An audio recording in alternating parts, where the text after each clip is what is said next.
30 ans, c'est le nombre d'années qu'il faudrait pour nettoyer l'Ogoniland au sud du Nigeria, soit la plus vaste opération nettoyage du monde, selon un rapport de l'ONU.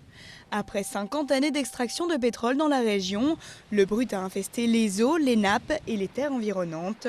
Une pollution qui met en péril les moyens de subsistance de la population locale, qui vit essentiellement de pêche et d'agriculture.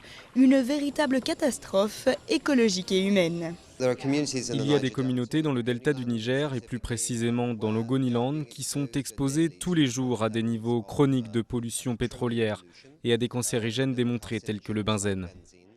Dans la ligne de mire, les compagnies pétrolières nationales, occidentales et notamment Shell.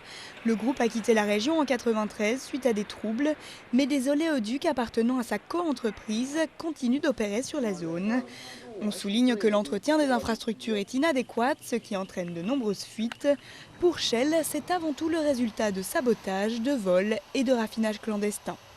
Shell fait évidemment l'objet de toute notre attention parce que c'est la plus grosse compagnie pétrolière opérant au Nigeria et parce qu'elle est présente depuis plus de 50 ans et aussi en raison de ses pratiques douteuses au vu des fuites de pétrole. Le gouvernement nigérian est lui aussi visé pour manque de contrôle. Difficile en effet de réguler une manne financière si précieuse pour ce pays, premier producteur de brut en Afrique. Alors face à la toute-puissance de l'or noir, ce rapport est une chance inespérée pour la population de voir leurs revendications enfin aboutir.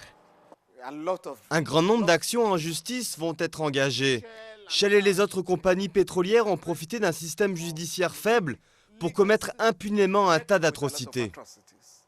L'agence onusienne préconise la création d'un fonds spécial pour l'Ogoniland et suggère que les compagnies pétrolières et le gouvernement nigérian y injectent $1 milliard. Mais cela reste une suggestion car le rapport est non contraignant et pourrait rester lettre morte.